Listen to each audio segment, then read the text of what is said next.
30 or more schools. That's what Houston area families are facing this year in terms of school closures. Aldine ISD, HISD, Fort Bend, Spring, all at once, all for the same reason, and that's not enough kids. I'm Charles Blaine, and this is Texas Tomorrow.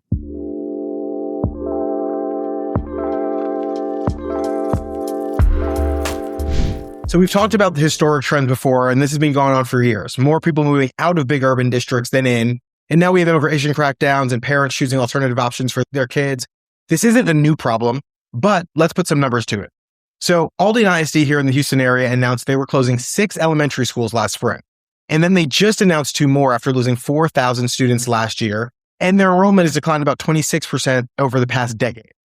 HISD, the state's largest district, just announced a 12-school closure next year, and the superintendent is already calling it Accelerate Houston. It's a program that they named.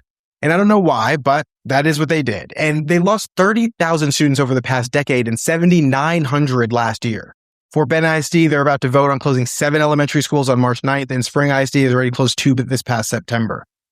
Now, HISD superintendent said this is a direct result of the federal immigration crackdowns, and they're a major driver. Now, one school that's true for, that's Las Americas, which did close because a number of their students left with their families or for whatever other reason dropped out.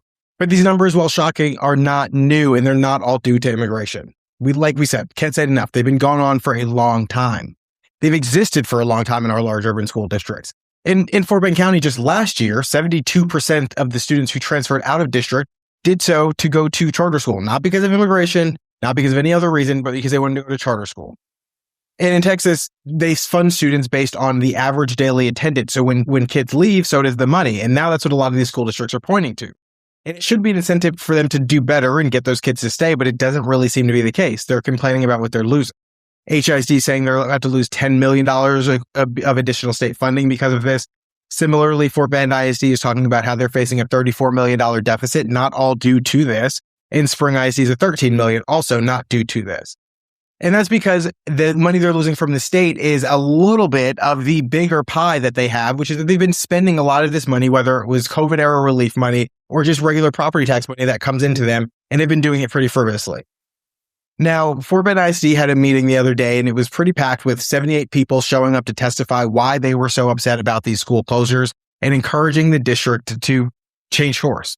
They're going to vote on March 9th, but if you live in Fort Bend or if you live anywhere, you shouldn't just be involved during school closure or during other negative things that happen. You should be involved during the bonds and during the curriculum and during the day-to-day arguments that go on in these school boards, because that's what leads up to this. Those are the times where you can make a difference. Right now, coming and yelling at a school board meeting might postpone some delays, but it's only going to postpone them. It's just going to delay the inevitable.